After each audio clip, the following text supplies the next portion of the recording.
If you've followed Italian football in recent years, you've probably felt a sense of nostalgia, a longing for the days when Serie A was the queen of world football, where the best football was played and where the biggest stars came to shine.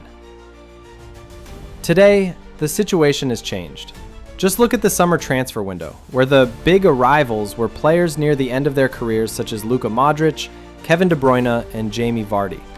This is the story of a league that once ruled the world and today is fighting simply to survive.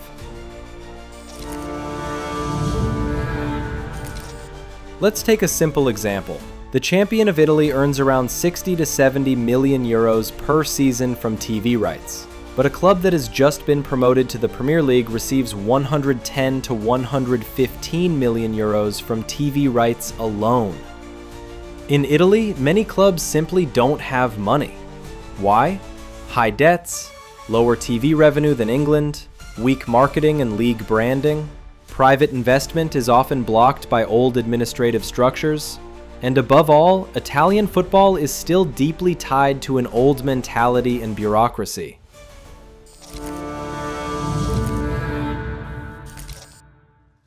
In every modern football league, stadiums are a major source of revenue. In England, clubs own their stadiums. In Germany and Spain, clubs like Bayern Munich, Real Madrid, Barcelona, Benfica, Porto, they earn millions from matchday tickets, museums, tours, concerts, and sports tourism. But in Italy, most stadiums are owned by the municipalities. Clubs can use them, but they cannot freely renovate them, modernize them, or build revenue-generating facilities inside. The result? Stadiums from the 1960s to 1980s, made of concrete, uncomfortable seating, outdated infrastructure, lack of services, lack of atmosphere, and most importantly, lack of revenue.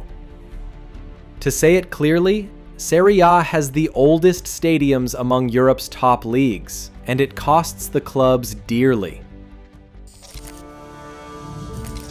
San Siro, Milan, one of the most iconic stadiums in football history, but it is old, expensive to maintain, and does not produce revenue like a modern stadium should. Milan and Inter recently purchased the stadium for around 200 million euros and plan to demolish it to build a new one, hopefully ready around 2030. The process? Difficult. Opposition, bureaucracy, endless delays. Stadio Olimpico, Rome. Grand but cold and not functional. Roma and Lazio pay to use a stadium they do not own. Roma's new stadium project was blocked for an entire decade. Meanwhile, Lazio has taken concrete steps to renovate the Stadio Flaminio, located not far from the Olimpico. Napoli, Stadio Diego Armando Maradona.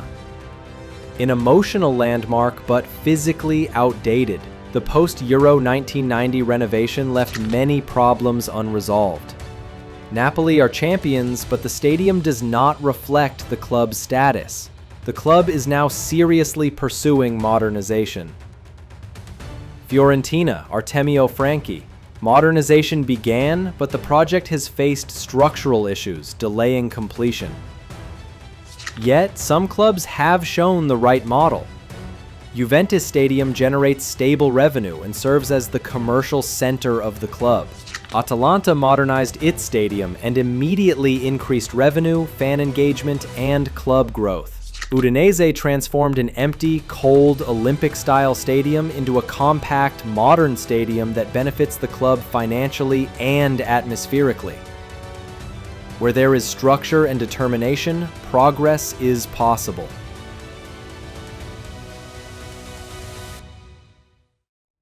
Without modern stadiums, clubs do not generate revenue.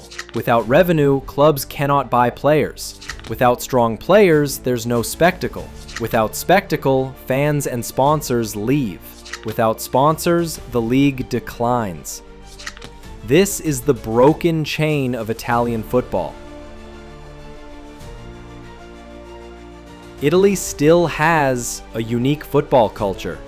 Some of the most passionate fans in the world, strong local identities, a football tradition that cannot be bought. But to rise again, Clubs must be allowed to build and own their stadiums. Cities must support urban and sports modernization.